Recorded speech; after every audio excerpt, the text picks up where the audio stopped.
بسم الله الرحمن الرحيم الحمد لله وبه نستعين والصلاة والسلام على سيدنا وحبيبنا المبعوث رحمة للعالمين نبينا محمد وعلى آله وصحبه الغر الميامين أما بعد السلام عليكم ورحمة الله وبركاته. Inshallah we're continuing with the fiqh of tahara, purification, and we are in the chapter of relieving oneself, qada al-haja and associated ahkam. So the author, Imam Abdullah al-Hadrami, may Allah subhanahu wa ta'ala have mercy on him and benefit us and him with the knowledge and enlighten for him in his grave. He said, it is recommended for one who relieves himself, whether urine or stools. Okay? It's recommended to wear sandals. طبعا here it's talking about when you are in the outside in the desert, where there is risk of contamination, there is risk of najasa or tanajus, to wear the sandals and to cover the head. للاتباع. There is a narration, although it is weak narration, but it can be used. Yani. There's a general notion that weak narrations can be used in certain concepts, and here it's recommended. We're not saying it's fard.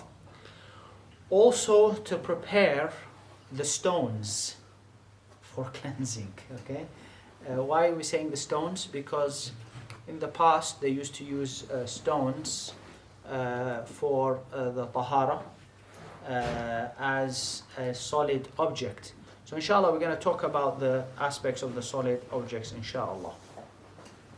So basically he said it's better to recommend it to prepare them, meaning that before you go to the bathroom, make sure that you have with you what you are going to purify yourself.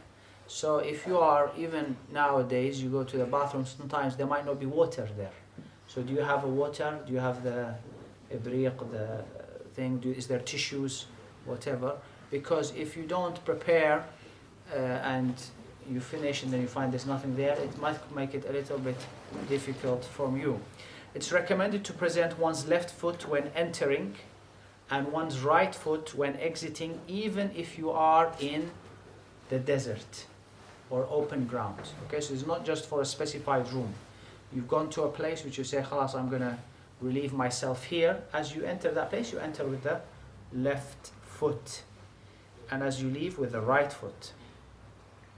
You shouldn't carry an item containing the dhikr of Allah, remembrance of Allah. So anything related to the words of Allah should not be carried. As also, the ulama, they extended this to anything which is considered also respectable items. Yeah, and here because respectable means respectable in terms of books and things like that. So the Ahnaf generally consider anything with the Arabic language as also respectable. So shouldn't take even, anything with, even if it has no mention of Allah subhanahu wa ta'ala, shouldn't take it into the toilet. And also we can extend this to meaning anything that is also, physics books or math books or things which have respect. Yani. So it is not a place for this kind of things. Including mobile. Mobile is one of the modern problems that is encountered. Yeah, again, obviously you're taking the mobile. Because the mobile is a screen, isn't it? So there are things displayed on it as well. Although the mobile in itself, like we mentioned last time, carrying a mobile inside is not disliked, because it's just an image. But if you're taking inside there and reading things inside, then that's what I think you're referring to. One supports oneself on the left side and distance and veil oneself. Meaning if you are going to be sitting down and you need to maybe you're going to support yourself on the left side when you are sitting.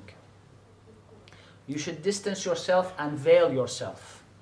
Okay, so and this is one of the problems that we have today in, first of all, not only Western society, but also unfortunately lots of Muslim society, and unfortunately sometimes even in the masajid. Yeah, what am I talking about? First of all, Western society, there is no real concept for veiling. Yeah, people go and they urinate in front of each other. Yeah, they have no respect for the awrah, so there is no, that's why they have these, they call them the urinals. Secondly, this has extended also to Muslim countries. I went to, remember a few years ago, it was in Saudi Arabia, and in the airport, they have urinals as well.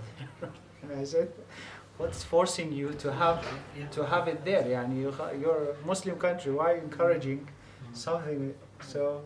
For foreigners. Huh?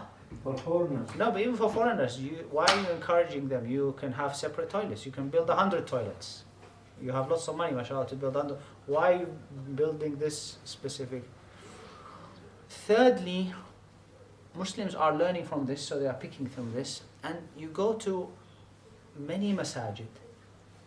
And the reason for distancing is obviously because also one is not only protecting himself, because there is a certain type of an intimacy here. So you masajid which have their toilets, the walls of the toilets are lifted. Okay? So you are sitting in the toilet, everybody can hear you, everybody is aware of everything that's happening. There's no privacy. Exactly. Yeah. But alhamdulillah, when I was part of the design for these toilets here, I told the brothers that, look, when you design the toilet, it has to be like, the whole toilet must be sealed. There must be no, alhamdulillah, when they actually came to build it, that they have implemented this. So the toilet house must be private. Nobody hears me, nobody sees me. I can see my own privacy, inshallah. So that's the reason why in the past they didn't have this, so they used to go far away. One shouldn't urinate in stagnant water, because in the hadith of Prophet ﷺ, إِنَّ عَامَّةَ الْوَسْوَسَةَ مِنْهُ. Meaning, what does that mean? You have a bowl, and that's water, you're urinating in this water, it's going to cause you a little bit of whispering that this is, it's going to reflect on that najas. So don't urinate in stagnant water. Okay, water is not flowing. Also, if it's a flowing water, but it's a small amount, like we mentioned before, you might have a small stream, again, don't do that. But not only don't do that, because here you are, some people or some animals might benefit from this water, so you are contaminating it for them unnecessarily. And this is the same concept of, he said, not urinate into a hole. There's a hole in the ground, don't urinate into the hole as well. Why? Because it is the dwelling of animals, but also might be dwellings of the jinn as well. So it is, you are harming them and disturbing them. And if you are sitting over a hole and doing this, and there's a snake inside there, it might end up biting you as well. So it's also for your own safety as well, that you don't want to be doing anything like that. Nor in the path of wind, meaning where there is wind blowing, don't urinate, because again the wind might cause the urine to deflect back onto you. Do not urinate on a path or beneath an edible fruit-bearing tree, and also any kind of shade, really. The Prophet ﷺ, he taught us a very important concept. The concept is, he said, اتقوا اللعانين. Beware of the two things that will bring you onto you curses. They said, what is this? وَمَا اللَّعَانَانِ يَا رَسُولَ اللَّهِ. He said, الَّذِي يَتَغَوَّطُ فِي طَرِيقِ النَّاسِ وَمُتَحَدَّثِهِمْ. That the person who defecates, relieves himself in the path of people, or in where they are talking, or I think there's another narration under the where they sit for shade. Why is this? So here the principle is, don't do anything that will result in people cursing you. So this is like where they say saddu dhari'a, to protect yourself from anything that might rebound onto you. if you do this, somebody comes and sees it, he's going to curse you. لعن الله من فعل هذا. Some people will. So you have just got a curse onto yourself for no reason. So don't do it. And that's why in the same hadith, the Prophet ﷺ, in another hadith, he said, لا من الكبائر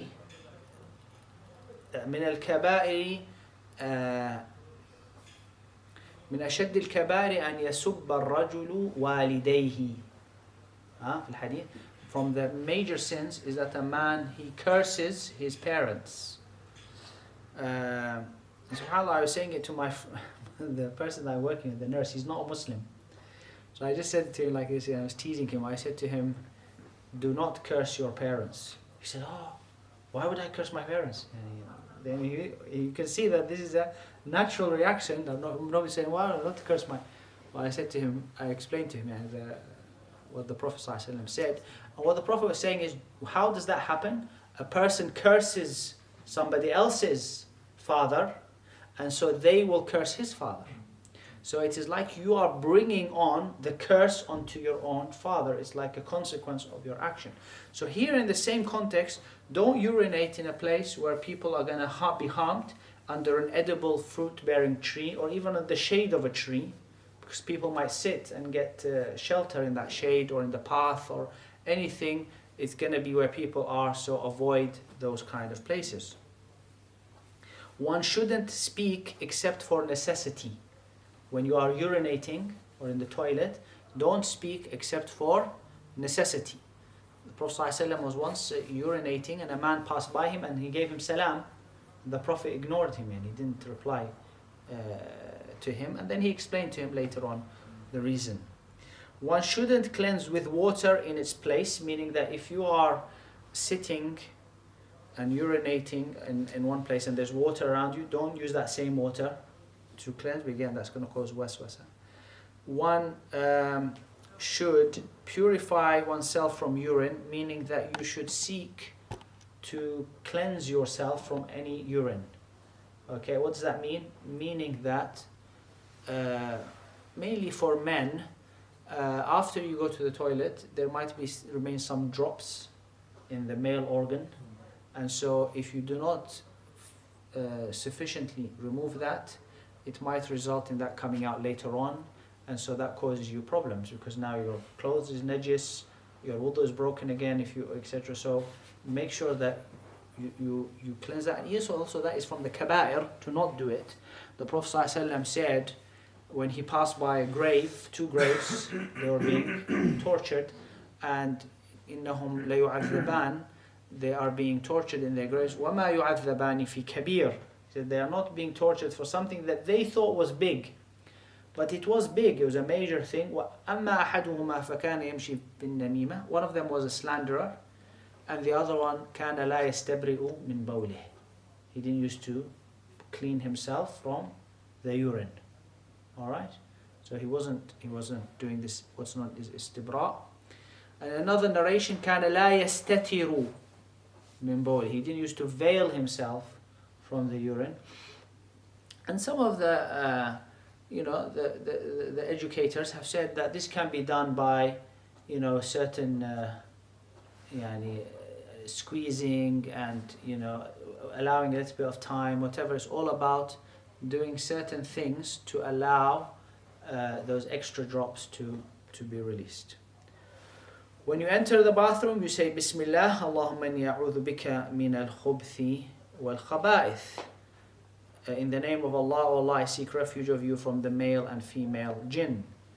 Al-khubth huwa jam' li khabith, wal-khaba'ith jam' li khabitha. Al-khabith qalu ذكر الجن والخبيث مؤنث.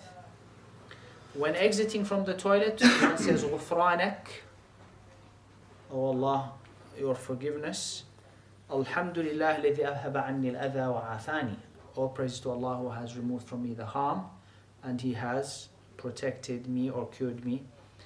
They said that you say غفرانك, we seek your forgiveness, because while you're in the toilet, the default scenario is when you're in the toilet, you're not going to be remembering Allah. So they said that the Prophet ﷺ taught us to say this because it's almost like, "Oh Allah, we seek your forgiveness for being cut off from your dhikr." So it's so that's teaching us that outside the toilet you should be always in dhikr and remembering Allah subhanahu wa ta'ala. And also alhamdulillah, because you are praising Allah for having the ability to relieve yourself, because there are many people who are suffering from the inability to relieve themselves. They have some sort of illnesses where they can't pass urine, or the other way around. So it is indeed a ni'mah from Allah subhanahu wa ta'ala that you have that ability. One shouldn't face the qibla or turn one's back to it. So when you are relieving yourself, you shouldn't be facing the qibla. And here the qibla in the hadith mentions the qibla, and so that includes both qiblas. What are the both qiblas? We have the qibla to Mecca, Kaaba, and the Qudus, yes, Masjid al-Aqsa, the other qibla, because it was a qibla at one point.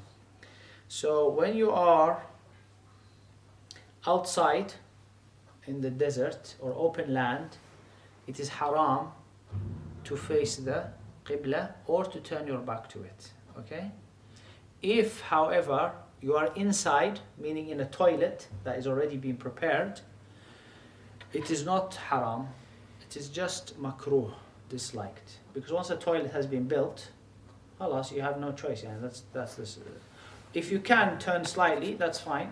But if you can't, there's no haram. The other thing is, even if you are outside and you are, for example, in front of you there's a sutra, like a wall or a tree or whatever, then also it's not going to be haram. Okay, so the main notion of being haram is that you are facing it in open, nothing veiling you in that way.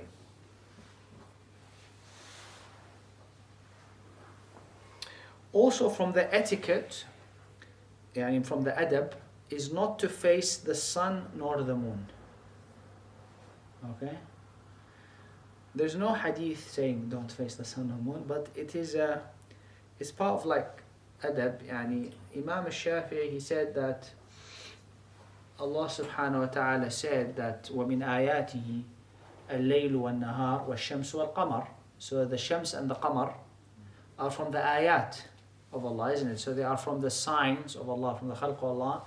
And so it is part of the respect that you are showing these magnificent creatures, the sun and the moon, to respect them when you are in open space as well, not to face them and urinate, because وَمَنْ يُعَظِّمْ شَعَائِرَ اللَّهِ فَإِنَّهَا مِنْ تَقْوَى الْقُلُوبِ. So it is a form of magnifying and respecting for the signs that Allah has placed.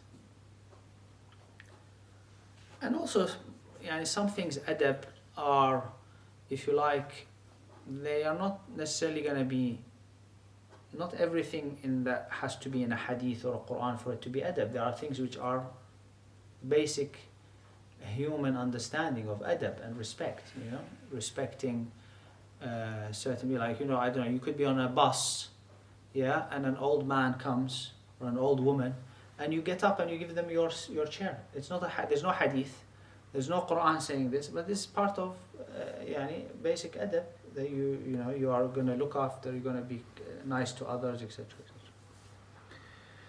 One shouldn't raise one's clothes until approaching the ground, meaning that if you're going to sit in the ground and you're in the open desert, again, for keeping as much sitter as possible.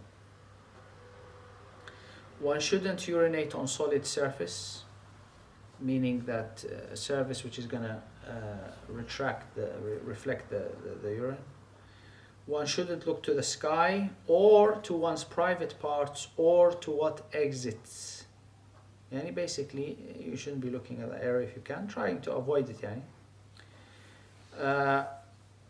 One shouldn't play with one's hand, just focusing on the relieving rather than anything else. One should lower one's clothes before getting up. So again, as you're getting up, khalas, just lower it. So it's all about doing the sitter. It is haram to urinate in the masjid, obviously, even if you are urinating in a vessel. And it's haram to urinate on a grave. Okay. However, it's makruh to urinate near a grave. Okay, so in a graveyard, makruh, but on a grave is haram. It's also makruh to urinate when you are standing, unless you have an excuse. If you have an excuse, it's mubah. But if you don't have an excuse, it's makruh. And also in the area where people are conversing, people are talking, do not engage in that. If you sneeze, you praise Allah secretly within your heart. Okay, just say inside, you say Alhamdulillah. Next section is cleansing oneself. It is obligatory to clean oneself from every moist thing, okay, which exits with water. You're going to use either water or you're going to use something solid. Alright? In the past, they didn't used to have toilet tissues and things like that, so they would use stones to clean. But on condition that we're using this solid has to be clean, tahir, shouldn't be something that's najis. That's why in the hadith, when the Prophet ﷺ, he wanted to go and relieve himself, he asked Abdullah ibn Mas'ud to bring him 3 stones. So Abdullah, he got 2 stones and he found a piece of dung, yani animal dropping, which had dried. Yeah? So we called it rawth. So he brought that to the Prophet. I mean, it's dried, it's like a... So the Prophet took the stones, but then he threw the dung. He said, "Innaha riks." Meaning it is impure, najis. Can't use it to cleanse. Also, it has to have the ability to clean, and it has the ability of removing, should have the ability of removing the dirt. So something like ceramic or glass or whatever cannot be used because it doesn't have the ability to clean. Yeah, it's going to cause more of a mess than anything. The best thing obviously is to use water. However, the exception or the dispensation, rukhsa, is to use something solid. If you are able to combine both, it is better. Okay, which is to start with the solid, to wipe with 3 tissues, okay, and then to follow that with water. Alright, this is the tathir of Ahlu Qiba.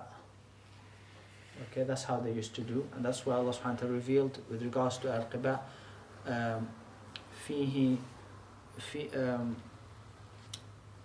لمسجد أسس على التقوى من أول يوم أحق أن تقوم فيه رجال يحبون أن يتطهرون. So Allah subhanahu wa ta'ala praised them because that's their method of cleansing, was to use the solid and to be followed by water. If you can only use one of them, then water is better.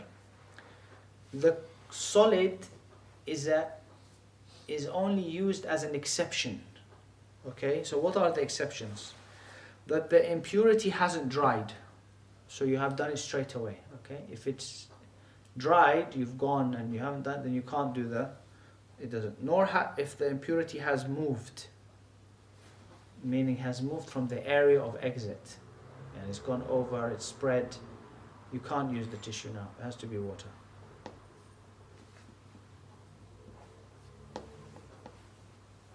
If you're going to use a solid, like for example, you've gone to the toilet, you've just urinated, okay?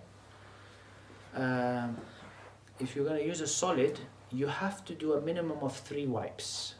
Even if 1 wipe has removed everything, you still have to do 3. Again, for the hadith of the Prophet ﷺ. To use the left hand and mainly the middle finger in the back area if using water. It is recommended to start with water for the frontal. It is recommended to carry this out before wudu and to wipe one's hand with earth and to wash it afterwards. Yani earth was a substitute to soap in the past, so they're going to clean with the mud or with the earth and then wash with the water. It is recommended to sprinkle one's parts and inner clothes with water after you finish. Just a light sprinkling to remove any waswasa, because sometimes, we mentioned this before about the urine, So if you sometimes the urine is not clear whether something has come out or not. So if you have sprinkled a little bit of water, you remove that shak. Because then you will say, if you see any moisture, then you know, khalas, you will say, I sprinkled the water myself. You're not going to start saying, maybe it's urine or whatever, and cause you problems. The dua after istinja, this is called istinja, is to say, Allahumma tahhir qalbi min al-nifaq wa hassin farji min al-fawahish. Alright. Obviously, if you're doing it inside the toilet, then you're going to say it in your heart. The chapter of ghusl. Okay, we mentioned wudu before. Yeah? Now there are 6 things which necessitate ghusl. Okay? 3 are just specific for women, and 3 are men and women. Okay? So the 3 which are specific for women, even though in reality they are 2, but they mention them as 3. Menstruation, يعني الحيض, والنفاس. Nifas is the postnatal bleeding, and they said giving birth. Okay? Giving birth, because they are trying, sometimes the ulama, they look at sometimes very rare cases, that there might be a rare case where a woman can give birth, but she doesn't have a bleeding afterwards. Nifas. Okay? Very rare, and maybe even unlikely. But they mentioned that. So in reality, it's giving birth is going to be followed by nifas, postnatal bleeding. Once that postnatal bleeding finishes, the woman has to do ghusl for her to be able to do salah. When her menstruation finishes, she has to do ghusl. Okay? And so this is specific for women. Then the 3 which are shared by men and women is, first of all, death. Al-maut. Death necessitates ghusl, but it is fard on whom? Who is it fard to do the ghusl? On the community. On the community. So the community have to do 4 things for the dead person. Fardu kifaya, 4 things. They have to wash him. They have to. Before that, before what are they going to do? The coffin. The coffin, yes. They're going to wrap it, the takfinuhu, to coffin. Then they're going to do the salatul janaza. Then they have to bury him. So these are fard on the community. But so his death necessitates a ghusl, which the community have to carry on. And then the second one is the exit of sexual fluid. Okay? يعني خروج المني. خروج المني. The exit of the sexual fluid might either be, like you said, through a wet dream, but it's what we say, it's through the ejaculation or experienced pleasure on its exit. Okay, so it's usually associated with a pleasure. Some people might have that exit, but there's no pleasure. It might be that times might be kind of illness, maybe a prostate kind of illness or whatever, that some liquids are coming out, whatever.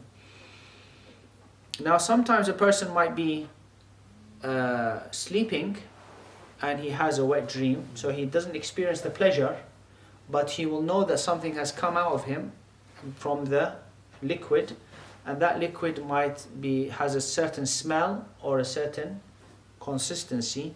They say it might smell like moist dough or dried white of an egg.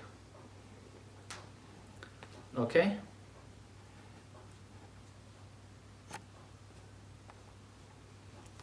Now this is for men and women. Okay, because a woman might also have exit of. There's a strange hadith, although it's not that strange, but it is that on one occasion a woman came to the Prophet ﷺ. Her name was Sulaym, the mother of Anas ibn Malik, and she said, "Ya Rasulullah, inna Allah la yastahi min al-haq. هل على المرأة غسل إذا رأت الماء أو إذا احتلمت. So she said, "Oh Messenger of Allah, Allah is not shy from the truthfulness. Does a woman have to do ghusl if she has a wet dream?" So the Prophet ﷺ said, "Na'am, إذا رأت الماء." If she saw some liquid, then she has to do the ghusl. His wife, who was there, Salama, she laughed. She said, "Ya Rasulullah, هل تحتلم المرأة?" يعني, she was surprised. How would the woman have a wet dream? Or does she? So the Prophet ﷺ said, وَإِذًا بِمَا يَشْبَهُهَا ابْنُهَا or وَلَدُهَا. How will her child look similar to her if she doesn't have this? Meaning that this is part of how the child resembles, takes characteristics, comes from the liquid. I'm not going to go into too detailed about that because there is some science about the amount of the liquid and etc. In that regard. And the last one is the penetration of the male organ, the head of the male organ, into a private part, either from the front or the back. Okay? Now, the back is haram, okay, but if somebody does it, it still necessitates the ghusl. This is different from point number 5. Why? Because there might be a التقاء الختانين there, so there might be that penetration, but there is no ejaculation. So even if there is no ejaculation, he still has to do the ghusl. Alright? Even if it is with a heavy barrier. Alright? So that's all causes that. It also occurs by seeing sexual fluid on one's clothes or in a bed where no one sleeps besides that person. Alright, so we said with minor ritual impurity, what is it haram to do? When you have minor, I mean your wudu is broken, what is it haram to do? How many things? So what are the 3 things that's haram to do when you don't have wudu? Touch the Quran. Yeah, touch the Quran. Touch or? Read. No, touch or? Open. Carry. Carry. Touch or carry the Quran, the Mus'haf. Okay? When we mentioned carrying in even the bag that contains the Quran, etc. Unless it is part of your luggage. Yani, and that's okay. Number 2. Salah. Salah. Okay? And anything that has the meaning of salah. وما كان بمعنى الصلاة. What is بمعنى الصلاة? Any form of worship. Or... No, but has the same meaning as salah. Like what? Dua. No. You don't need wudu for dua. What else? Dhikrullah. No.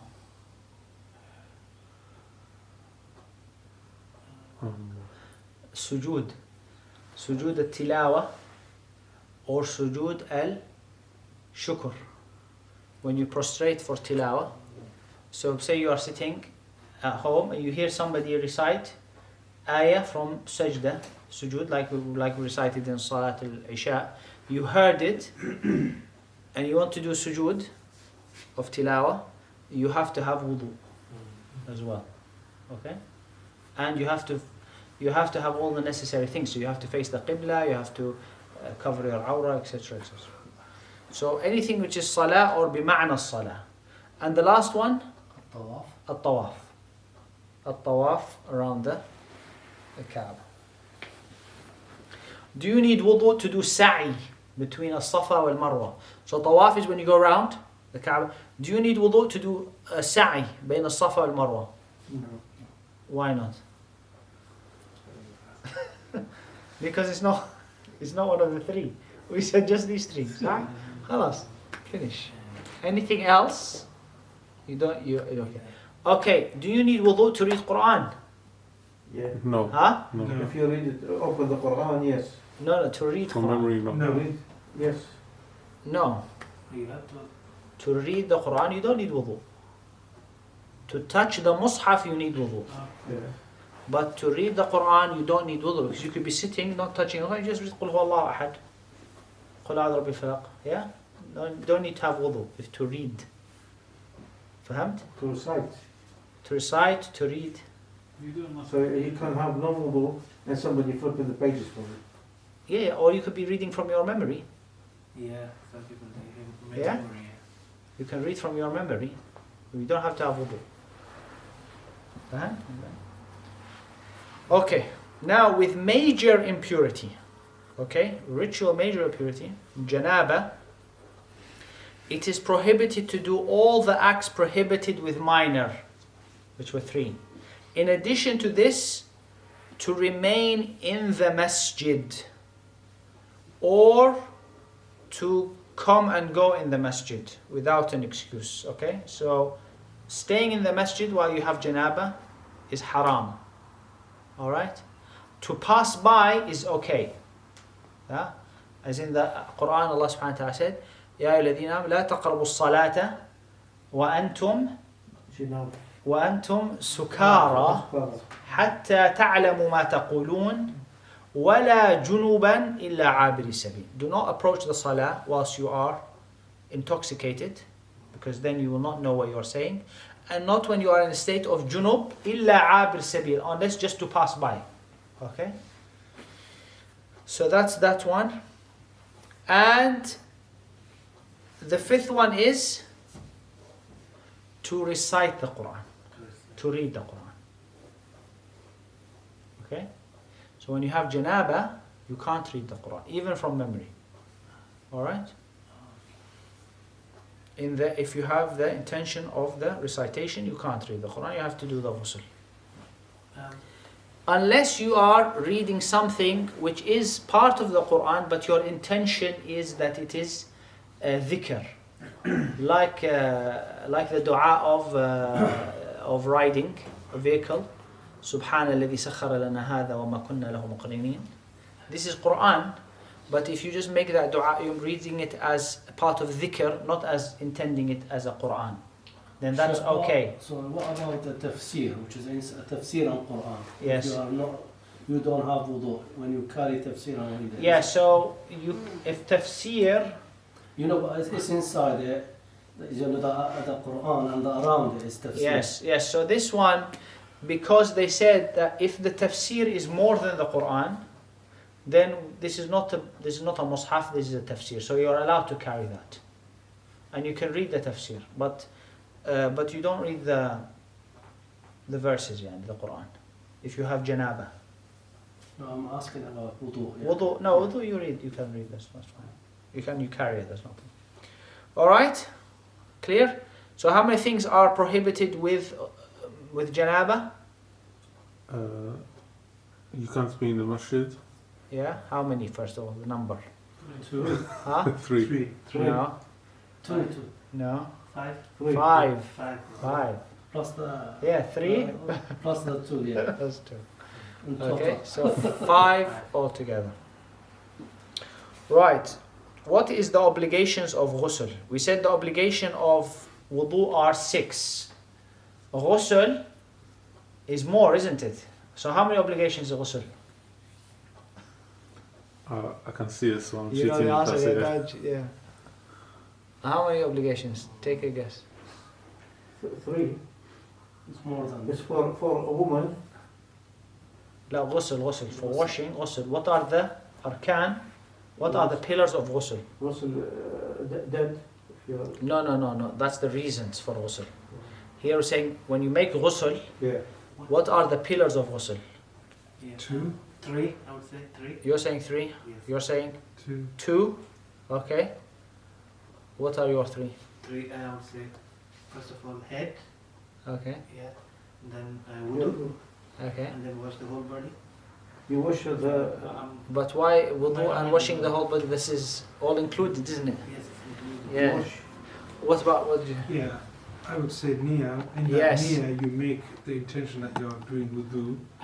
And, Ghusl, yeah. in Ghusl, the ghusl, yeah. ghusl, and then just do the ghusl, covering every part of your body. Excellent. Yeah, good. So it's just 2. No. What is it? Niyyah, intention of ghusl or removing the janaba, and secondly to wash every part of the body, hair and skin. Okay, that is the main. It doesn't have to be in order, like wudu, and because it's all the body, khalas, so it's actually. So you shouldn't start from right side or left No, side of body. It doesn't matter. Doesn't matter. This is the fard, just the fard. Mm. Okay, So but the sunnah, which we'll talk about now. So the sunan act of wudu, of ghusl, is the istiqbal, to face the qibla if you can, because that's the best of the directions. To do the basmala, tasmiyah, to say Bismillah ar-Rahman ar-Rahim. To start by washing the hands, remove any najasa or anything, so wash that off first. Then make wudu, okay? Then pour the water on the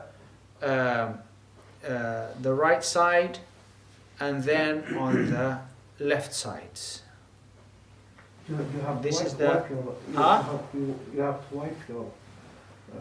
Yes, so this is the first thing. So the way to do it, washing your hands, remove the najasa, Yeah. do the wudu first, then pour the water over right side, pour over left side, okay?